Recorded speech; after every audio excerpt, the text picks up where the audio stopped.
Okay, so we had a really exciting weekend of WTCS Triathlon, both on the men's and female side of things. And it was great to see some more really top class racing, and it was really exciting.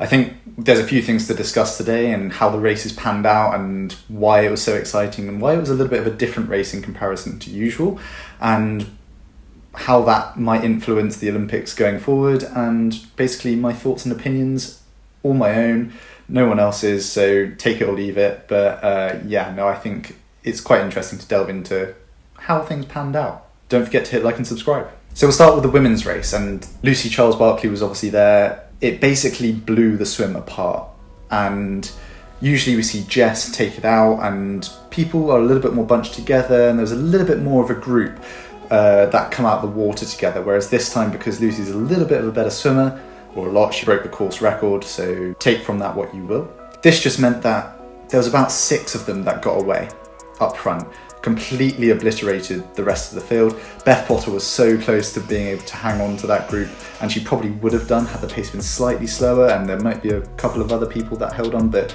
it didn't transpire. Anyway, it came to transition. Lucy, being from an Ironman background, isn't the fastest person at transition, so actually there was a little bit of a break from Jess, Sophie and Maya Kingma. So they went up the road, and Taylor Spivey, Lucy Charles-Barclay and Victoria Lopez were left to fend for themselves in the middle. All 6 of them managed to hold off the rest of the pack for the remainder of the bike, and it was really interesting to see Lucy have to hold on to the pack basically, because her cornering just isn't up to the same standard as the normal draft legal technical ability. What you actually saw from her is the strength to be able to get back onto the group. As we got further into the race, we saw Lucy actually be able to hold her own a little bit more because of that kind of long distance ability, the kind of conditioning that she's got for those longer races. So the Olympic distance, I think, did suit her. If it was a sprint distance, we don't know. But anyway, up front, the girls were pulling a gap, and then the second 3, 4 now, with Duffy, were starting to hold the gap a little bit better. I guess to a surprise, Lucy actually managed to run really well off the back of it, or not to a surprise, because you would have expected her to come forward the further the race goes on with that kind of long distance background. So Flora ran away from those 3, but Lucy was the next best, and she finished 5th. Whereas up front, we saw Maya Kingma take the race victory, her first WTCS podium and victory. We also saw Jess Learmonth get to the finish, and it looked like a real struggle towards the end, but still a fantastic result considering she was injured back in January.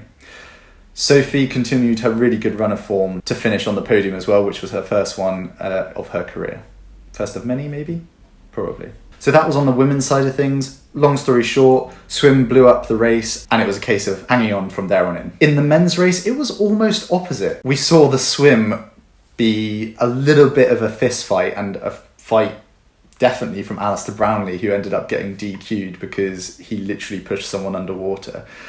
I'm not sure if it was necessary, definitely not necessary or condoned, but was McQueen really giving him a lot of hassle, or was it just Alistair being a little bit of a, So I don't know. I wasn't there, I wasn't in the race, but there was some shouting going on between Johnny and Alistair as well, so who knows. Anyway, I don't think the pace was massively on in the swim. It was a bit of a fight, everyone was clumped up, and that dictated the rest of the race as well. Usually we see people like Vince or Henry Schumann string it out a little bit more, whereas this time it was far more bunched up, which meant that a lot more people were closer to the front pack than they would usually be, which inevitably caused the packs to come together, and this allowed people like Alex Yee and Kristen Blumenfeld and Hayden Wild to be in the race far sooner than they would be usually. When it comes to the bike, it was another interesting one. Obviously everyone came together. Hayden managed to bridge up to the top few, which included the likes of Alistair, Johnny and Schomburg and people like that. But as we saw Alex Yee actually move to the front and work on the bike a lot more than he'd usually do in order to bridge up to the front with the second group. So I did a little bit of Strava stalking because I was wondering what caused Alex to be able to run the way he did in comparison to Yokohama, for example, and why was Christian not able to do that? Was there any difference in power outputs? Was it a case of just the course? Or was it to do with the fact that people like Christian have done 4 or 5 races in the past for 5-6 weeks? I'm not sure, and it's all speculation, but I looked at the power files and the power distribution didn't look too dissimilar to Yokohama, in all honesty. And it didn't look like it was a particularly tough bike. About 300, 310 watt averages for most people. Normalized roughly the same, not too dissimilar. And when people's thresholds are a lot higher than that, it's not a hefty bike. That's not like full gas. Not only that, it was quite a punchy bike. So for people who are a little bit heavier, like maybe Christian, it becomes a little bit more difficult. So if you've got those little punchy climbs, all those accelerations, that takes a little bit more out of you than it does if you're a little bit lighter, for example, like Alex YEE. So I'm just looking at why Alex might have found the bike a little bit easier than others and therefore been able to run a little bit closer to his potential or ability in comparison to others. Obviously we got off the bike, the group was together, Alex was towards the front very quickly and so was Hayden. So Hayden had a great race. This is his first race back for a long time, and we saw him basically bridge across to the front group on the bike and then run at the front of the race with the likes of Alex. Alex attacked and Hayden wasn't able to go with him because he was stuck behind a few people on a corner.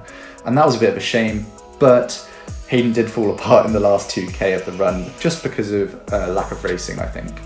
I also saw on his Instagram that he'd actually worked the bike really hard just to see where he was at and what he was able to produce off of a hard bike. So yeah, like you can't expect too much when you're going to go out and do that. So Alex ran about 29:30, which is maybe 2 minutes off of his, or minute 90 to 2 minutes off of his best on track or something. So you've got to remember that he's a world-class runner and there's no two ways about that.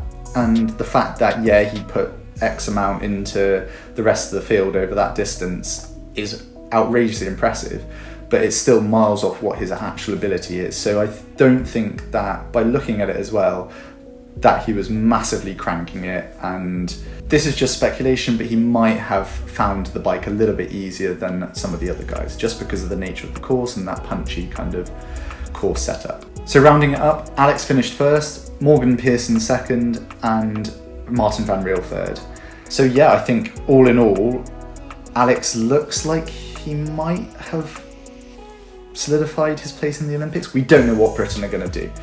So yeah, thanks for watching. Stay tuned. I'll do a little bit more of an update about what's coming up this weekend later in the week. So hope to see you next time.